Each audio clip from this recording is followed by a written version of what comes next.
Bienvenue à nouveau chers Félixiens et Félixiennes. Nous sommes Victoria et Kirsten avec Kevin en technique et vous écoutez notre radio étudiante Saviez-vous? Nous avons eu cette semaine la collaboration de plusieurs groupes de secondaire 5, premièrement Rebecca Hashimi, Irina Solonko et Vishaka Patel. Ensuite, Philippe Bédard, Vincent Larente, Sarah Benoît et Alexia Boitezatou, puis Ibrahim Aboudi, David Da Silva, Emeric Sauvageau et Christian Garcia. Merci pour votre collaboration. Cette semaine dans notre émission Conflits du monde, nous allons s'intéresser à de nombreux conflits qu'ont subis plusieurs pays. Nous allons voir aussi l'intervention des autres pays durant la guerre, ainsi que la réaction de l'ONU et les aides de plusieurs organismes humanitaires. Débutons alors.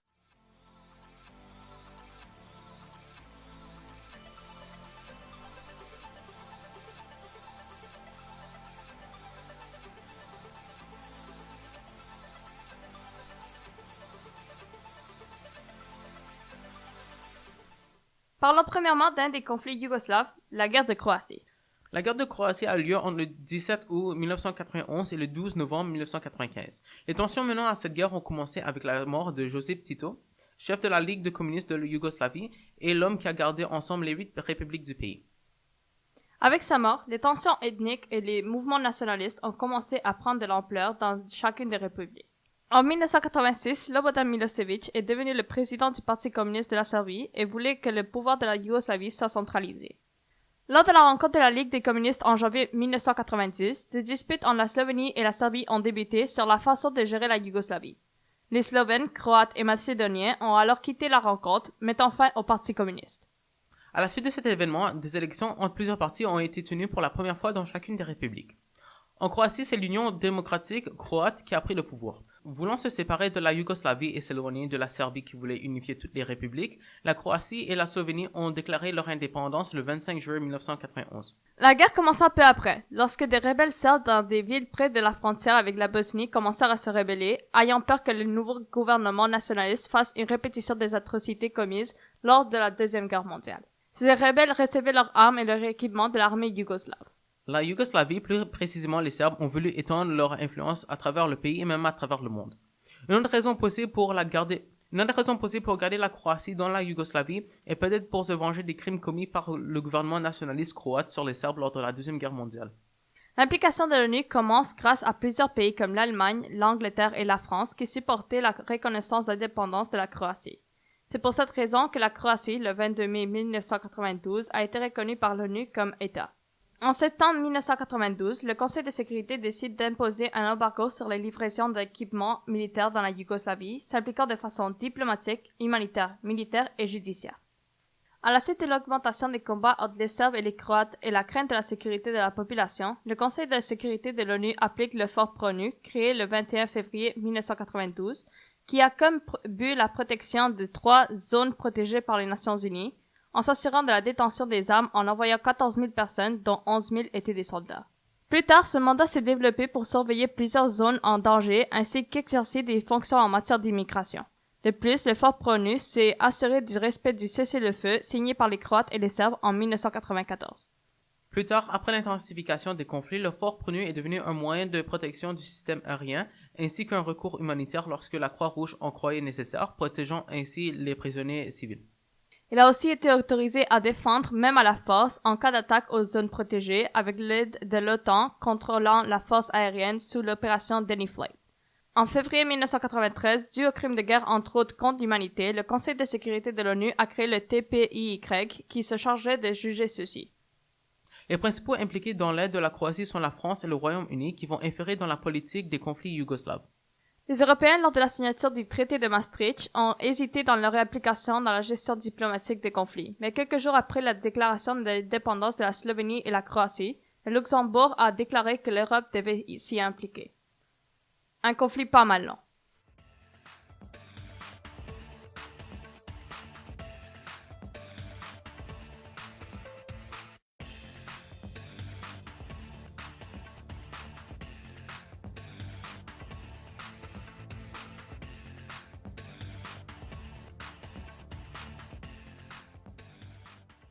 Poursuivons maintenant avec le conflit israélo-libanais. Il a débuté le 12 juillet 2006 et a fini peu après son début, le 14 août 2006. Tout a commencé quand l'Hezbollah a capturé 2 soldats israéliens et les a réofferts à Israël en échange de Samir Kuntar, qui s'est fait emprisonner en Israël lors de ses attaques terroristes en 1979. Israël a refusé l'échange et a déclenché la guerre. Le Hezbollah avait lancé une série d'attaques à la roquette et aux mortiers sur le nord de l'Israël. Cet incident aurait été planifié pour coïncider avec la réunion du G8 qui devait examiner la question du programme de développement nucléaire iranien. Dû à l'emprisonnement des soldats israéliens et à la guerre démarrée, l'ONU fait appel au vote de la résolution 1701 qui fait appel à un cessez-le-feu ainsi que la libération immédiate des soldats capturés, mettant fin à la guerre.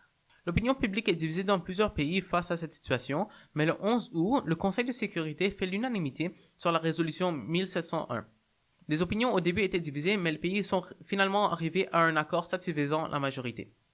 Du côté de l'Israël, les États-Unis sont les intervenants, puis au Liban, aussi appelé Hezbollah, l'Iran et la Syrie sont les intervenants.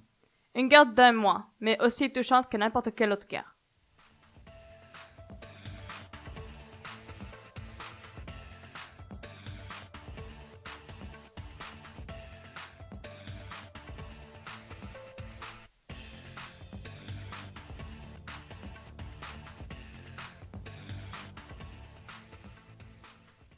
Les conflits entre l'Ukraine et la Russie en mer d'Azov datent d'il y a environ 65 ans.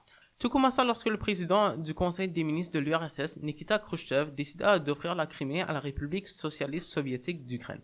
En effet, la République socialiste soviétique autonome de Crimée vit les jours en 1921, tout en faisant partie de la République socialiste fédérative soviétique de Russie. Cette offre de la part de l'URSS créa plusieurs tensions entre les deux pays, puisque quelques années plus tard, la capitale de la Crimée annonça ses propres lois en 1992. C'est ainsi qu'en 2014, l'Ukraine et Moscou trouvèrent une entente, annexer la Crimée à Moscou. Les tensions en mer d'Azov commencèrent le 25 novembre 2018 lorsque la marine russe ouvrit feu sur 3 navires et environ 20 marins ukrainiens près du détroit de Kertch. Ce détroit sépare la Crimée de la Russie. Les navires ukrainiens ont ensuite été capturés par les commandos du FSB, Service fédéral de sécurité de la Fédération de Russie. Ceux-ci veillent sur la protection des frontières de la Russie. En effet, pour barrer le passage à ces navires ukrainiens, les forces russes ont placé un cargo sous le pont qui était sur leur surveillance. Selon la capitale de l'Ukraine, Kiev, 6 de ces marins auraient été blessés et 23 auraient été capturés. L'Ukraine accusa par la suite Moscou d'avoir percuté un de leurs navires et de leur avoir bloqué l'accès à la mer d'Azov. Un peu plus tard dans la soirée du 25 novembre 2018, il accusa la Russie de s'être emparée de leurs navires. En effet, selon Moscou, les navires ukrainiens ont franchi illégalement la frontière territoriale et n'ont pas suivi l'ordre de s'arrêter. C'est à ce moment que la Russie justifie l'usage des armes à feu par les actions illégales qu'a commises l'Ukraine en entrant sur les eaux territoriales russes. Les interventions extérieures ont eu lieu pendant la révolution orange et la présidence pro-occidentale de Viktor Yushchenko entre 2004 et 2010. La révolution orange est le surnom des manifestations politiques qui ont eu lieu en Ukraine après la proclamation en 2004. La nouvelle élection présidentielle a été considérée comme truquée par les Ukrainiens. Donc, organisée par un candidat mécontent de la présidence, les protestations prirent ampleur. En effet, les protestations étaient soutenues par plusieurs pays occidentaux, dont les États-Unis. Ces derniers donnaient aussi du soutien économique, dont le financement. Elles ont mobilisé plus d'un demi-million de manifestants à Kiev en seulement quelques jours. En termes de géopolitique, cette révolution a rapproché l'Ukraine avec l'Union européenne ainsi qu'avec l'OTAN. Et sur le plan politique, la Russie s'est même alliée aux hommes politiques ukrainiens qui jugeaient utiles pour leur but, qui était contrer le jeu diplomatique des États-Unis, ainsi qu'éviter que l'Ukraine réussisse à se joindre avec l'OTAN. Le 26 novembre 2018, une rencontre d'urgence organisée par le Conseil de sécurité de l'ONU a dû se faire, car de nombreuses tensions pouvaient se dégénérer entre l'Ukraine et la Russie. Le Conseil s'est appelé dû au regain des tensions en mer d'Azov. La demande a été mise par la Russie elle-même le lendemain après un incident majeur qui comprend un navire russe et 3 navires ukrainiens. Cependant, le tout s'est fini par des tirs russes. La Russie veut que ceci se cesse car elle le prend comme une invasion territoriale. La demande s'est fait repousser par 7 votes contre versus 4 votes pour. Cependant, il y a eu 4 pays qui se sont abstenus. Le vote était clairement contre la demande menée par la Russie. Ceci mit plus d'action dans le Conseil de sécurité. Le représentant russe émit le suivant. Vous êtes plus préoccupé par le bon point de l'ordre du jour que par les moyens de résoudre le problème. Vous manigancez pour rejeter la demande russe et soutenir celle de l'Ukraine. C'est petit, c'est bas. Cependant, ces 2 pays proclament posséder la mer d'Azov. Voici les motifs de la Russie en ce qui concerne l'accusation d'invasion faite par le gouvernement ukrainien Alexander Turchinov. Depuis longtemps, la Russie qui veut que l'Ukraine devienne un nouveau sujet de la Fédération russe pense que le gouvernement de l'Ukraine est illégitime. Depuis quelques années, en fait, elle augmente progressivement ses forces. Plein d'histoires, ces conflits.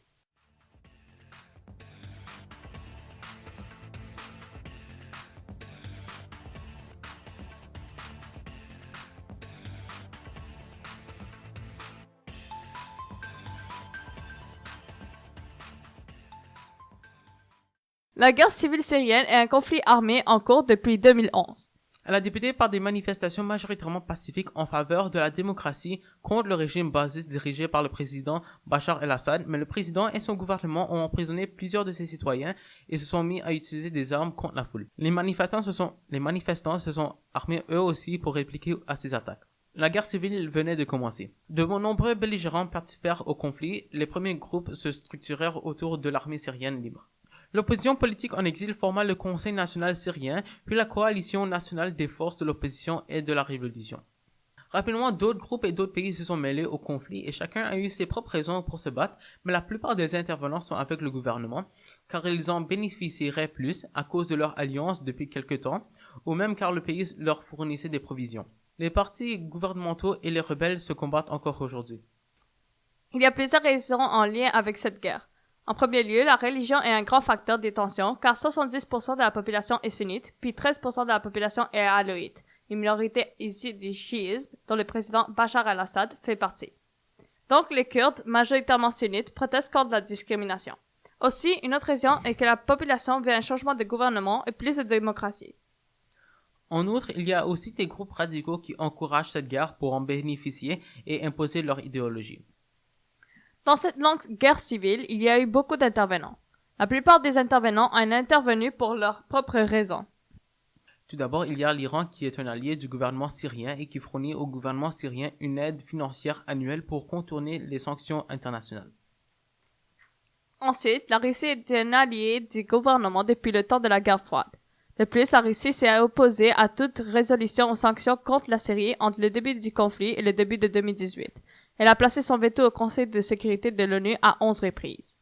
Elle appuie le régime syrien pour plusieurs raisons, pour des raisons stratégiques, des raisons intérieures, des raisons de principe, car la Russie est opposée à tout droit d'ingérence, puis pour des raisons d'intérêt, car la Russie est notamment le premier fournisseur d'armes de la Syrie.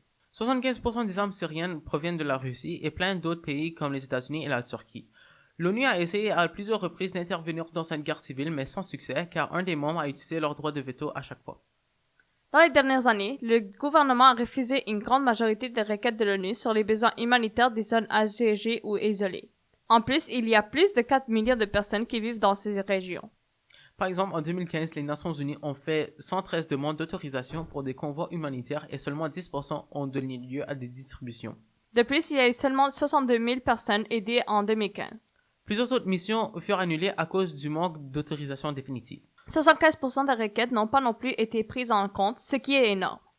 Ce qui est du Conseil de sécurité, il a récemment adopté à l'unanimité la proposition de Moscou et Ankara qui est en faveur d'un cessez-le-feu et de négocier pour résoudre la crise en Syrie. De nombreux Syriens se plaignent du taux de chômage élevé, de la corruption et du manque de liberté sous le président Bachar el-Assad. Le président prit des recours meurtriers envers ses citoyens qui participaient aux manifestations.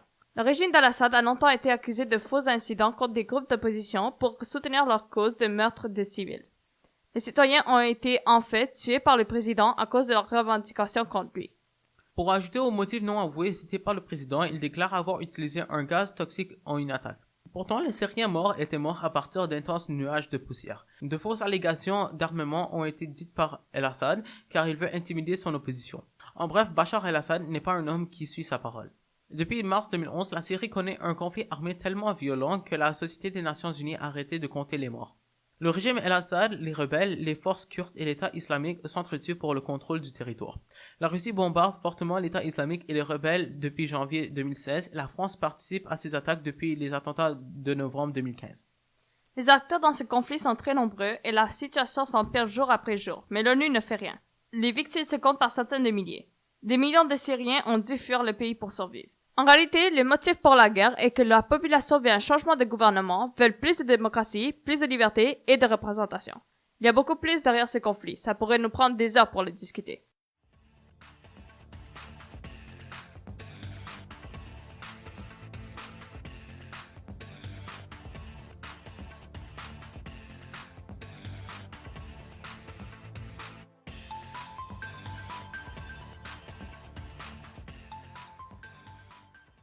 Les conflits resteront toujours dans notre histoire. Peut-être voudrions-nous laisser un autre type de trace au lieu de guerre. Ceci conclut notre émission Conflits du monde. Un grand merci à tous les élèves qui ont participé ainsi qu'à l'enseignant qui nous a inspirés cette semaine, Monsieur Lamarche. Vous pouvez nous laisser des commentaires sur l'émission sur notre compte Instagram @radio.felix ainsi que nous envoyer des suggestions de thèmes dont vous voudriez vous informer plus, puis vous mettre à jour sur les thèmes musicaux de la semaine. Venez ce midi pour écouter la musique sur la guerre. Nous sommes Saviez-vous et on se voit à 12h30.